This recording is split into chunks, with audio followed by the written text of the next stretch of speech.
Le Grand Matin Sud Radio. Le petit déjeuner politique. Il est 7h45, merci d'être avec nous. C'est le petit déjeuner politique de Yann Brossa, qui est porte-parole du Parti communiste, maire adjoint de Paris en charge du logement et candidat au municipal de Paris. Bonjour Yann Brossa. Bonjour. Est-ce qu'Emmanuel Macron a eu raison d'utiliser le terme prise d'otage pour parler du conflit sur le bac? Sur les réseaux sociaux, votre parti soutient un rescapé du Bataclan qui se dit scandalisé par les propos du chef de l'État. C'est un vrai débat ou pas, ça? Moi, je n'ai pas apprécié les propos du président de la République. Je suis élu de Paris. Je sais ce que c'est que les attentats. On ne peut pas mettre ça en parallèle avec le comportement des enseignants. D'abord, c'est très insultant pour les enseignants. Et c'est par ailleurs une manière de banaliser le terrorisme. Donc non, moi, je n'approuve pas ces propos. Et je les condamne. Oui, et vous les condamnez. Vous avez été enseignant. Est-ce que vous auriez été en grève, si je puis dire, si vous étiez correcteur? J'ai été enseignant il y a plusieurs années maintenant, puisque je suis en disponibilité pour exercer mon mandat d'élu depuis une dizaine d'années. Écoutez, moi en tout cas, je comprends totalement l'exaspération des enseignants. Les enseignants. Que vous alliez dire l'exaspération des candidats au bac. Non, je vous le dis, l'exaspération des enseignants. Et quand un enseignant qui a préparé ses élèves toute l'année au bac finit par retenir les copies, pas par annuler le bac, par retenir les copies pour 3 jours, c'est quand même qu'il en a gros sur le cœur. Et je pense que dans notre pays, on gagnerait à écouter l'exaspération de ces profs. On parle quand même de 1300 classes supprimées à la rentrée, 5200 postes supprimés au cours des 2 dernières années, c'est-à-dire exactement comme pendant les années où Sarkozy était président de la République. Il faut entendre la grande colère des profs. Oui, mais ils auraient pu faire grève à un autre moment et pas nécessairement au moment du bac, quoi, et jouer avec les nerfs des bacheliers et des parents. Je comprends tout ce qu'on dit et tout ce qu'on leur reproche. Simplement, les enseignants, ça fait des mois qu'ils tirent la sonnette d'alarme. Et pour l'instant, le ministre de l'Éducation nationale n'entend rien, ne comprend rien et poursuit sa réforme coûte que coûte.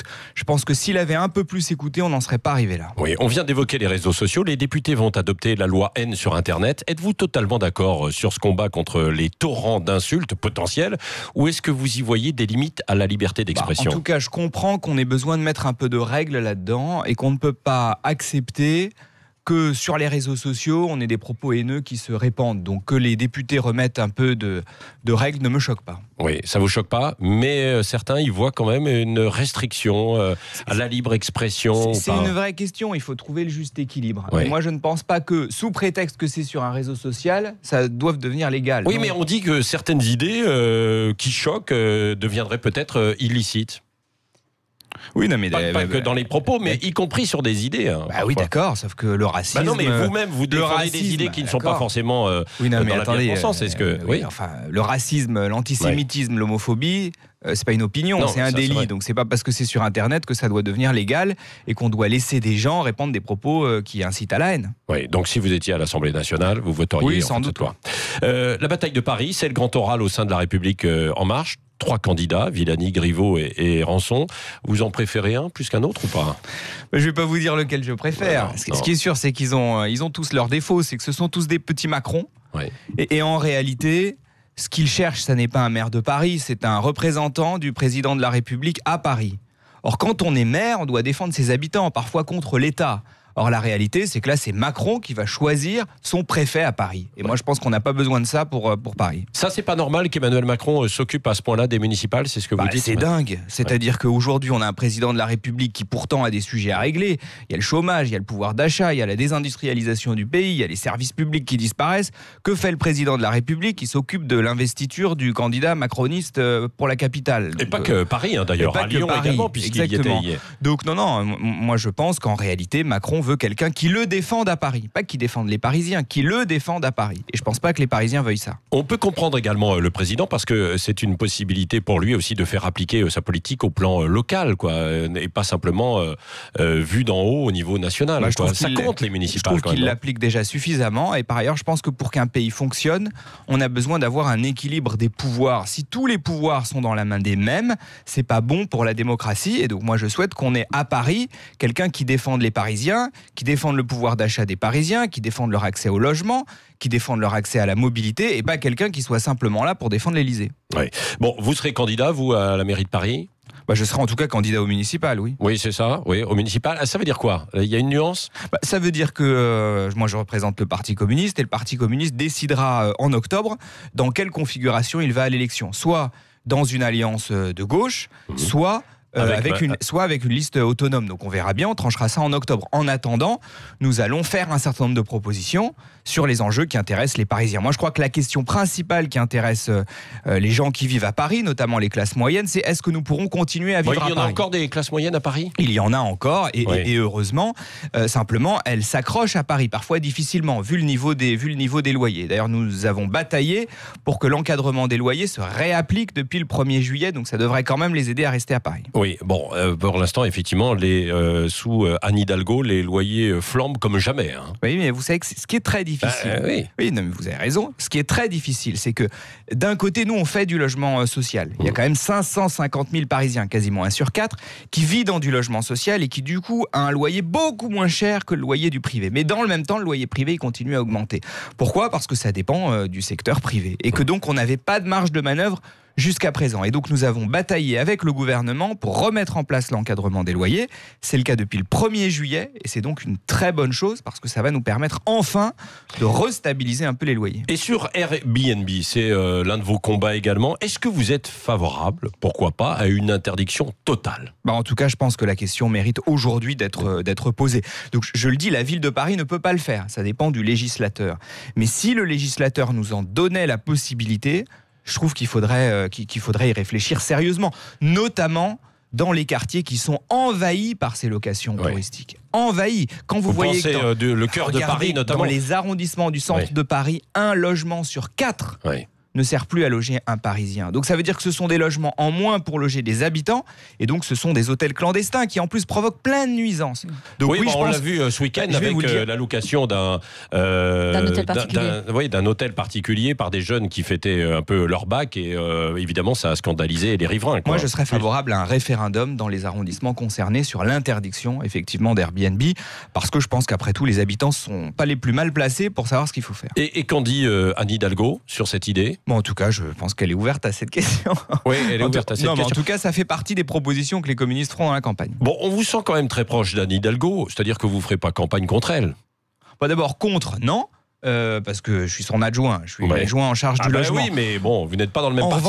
On n'est pas dans le même parti, on n'est pas toujours d'accord. Et de toute façon, ce sont les communistes qui trancheront cette question. Après, il faut voir ce qu'il y a de plus efficace. Mais en tout cas, moi, j'ai une obsession, c'est que Paris reste à gauche.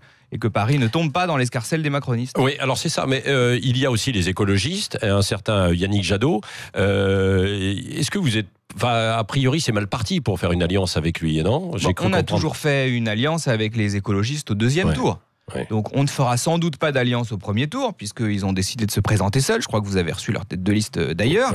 Simplement au 2e tour, il faudra se rassembler. Moi je suis attaché au rassemblement de la gauche et des écologistes au 2nd tour. Yannick Jadot qui a dit qu'il était pourquoi pas ouvert aussi à des alliances, y compris avec la droite. Mais je crois qu'il fait fausse route. D'abord, ça n'est pas du tout l'histoire des écolos. Donc je pense qu'il devrait se rappeler quelle est sa famille. Sa famille, c'est la gauche. Et puis quand même, il ne va pas soutenir des macronistes quand on voit la politique qui est menée en ce moment par Macron en matière d'écologie. Il signe tous les traités de libre-échange. Il vient de nous proposer Total comme sponsor des JO. Et c'est avec eux que Jadot envisagerait de faire alliance. C'est quand même un peu bizarre, non ? Oui. Alors Total, vous êtes contre pour les JO de 2024. Emmanuel Macron a sifflé, je dirais, un peu, pas la fin de la partie, mais il a rappelé à l'ordre quand même Anne Hidalgo ce week-end. Vous vous rendez compte ? On dit on va faire des JO écolos ?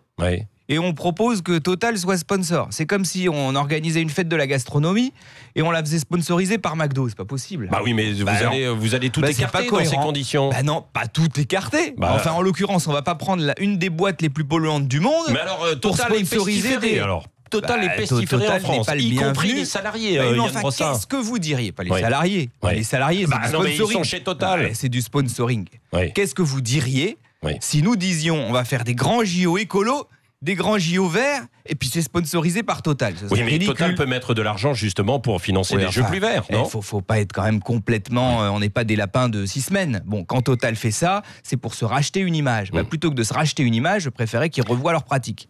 Donc vous dites, Yann Brossat, pas question de revenir avec Total. Non, il n'y aura pas Total parmi les sponsors. En tout cas, la ville de Paris ne le souhaite pas. Oui, à propos d'écologie, à Paris, il y a une chasse à la voiture, parce qu'il y a un risque de pollution. Est-ce qu'il faudra engager un jour une chasse aux touristes ? Parce qu'évidemment, c'est aussi un risque de pollution. Mais d'abord, une chasse, on a l'air de vouloir les buter. On veut buter personne. Non, mais c'est les automobilistes. Allez leur dire, vous allez voir. Non, mais en tout cas, on ne conçoit pas les choses de cette manière-là. En revanche, moi, je pense que la question du surtourisme mérite d'être posée. C'est-à-dire que dans un certain nombre de quartiers, quand on a une surabondance de touristes, ça peut finir par nuire aux habitants. On le voit bien à Barcelone, où la situation est devenue délirante et où la maire a dit stop.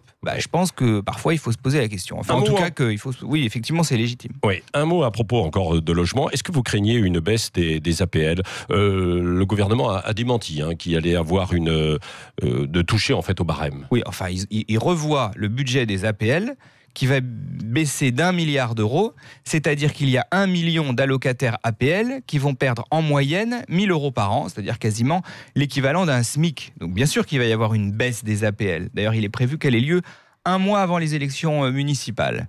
Non, cette baisse des APL, elle est inquiétante parce que ce sont les ménages modestes qui touchent les APL. Et on le sait très bien, si vous baissez les APL, il y aura des ménages qui auront plus de mal à payer leur loyer, plus d'expulsions locatives, plus de gens à la rue. Donc je pense que c'est inquiétant et que c'est pas beau de faire des économies sur ces familles-là. Oui, Yann Brossat, le mot de la fin avec Cécile de Ménibus. On parle des municipales. Est-ce que Édouard Philippe pourrait éventuellement être le seul candidat qui pourrait faire vaciller Anne Hidalgo ? Je comprends qu'il n'est pas candidat. De toute façon... On ne sait pas. Pour l'instant, il n'est pas candidat, je crois. Mais surtout, ce sont tous les mêmes. C'est-à-dire que lui aussi, ce serait par excellence le représentant de Macron. Donc, d'une certaine manière... Peut-être pas forcément. Il porterait le bilan du gouvernement. Et il en est le Premier ministre. Il a défendu, par exemple, on parlait de la baisse des APL. C'est lui la baisse des APL. Il devra s'expliquer. Mais il ne serait pas forcément adoubé par le président. Devant les Parisiens. Enfin, s'il n'est pas adoubé par le président, je ne vois pas par qui il serait adoubé du coup. Donc non, moi je n'y crois pas. Puis par ailleurs, ils ont leur commission d'investiture là. Elle ne fait pas rêver, mais enfin c'est leur commission d'investiture. Merci beaucoup. Yann Brossat, porte-parole du Parti communiste et maire adjoint à Paris en charge du logement, était l'invité ce matin de Sud Radio. Et restez avec nous dans quelques instants. On vous parlera du cas de Vincent Lambert. Il est 7h57. C'est le Grand Matin Sud Radio.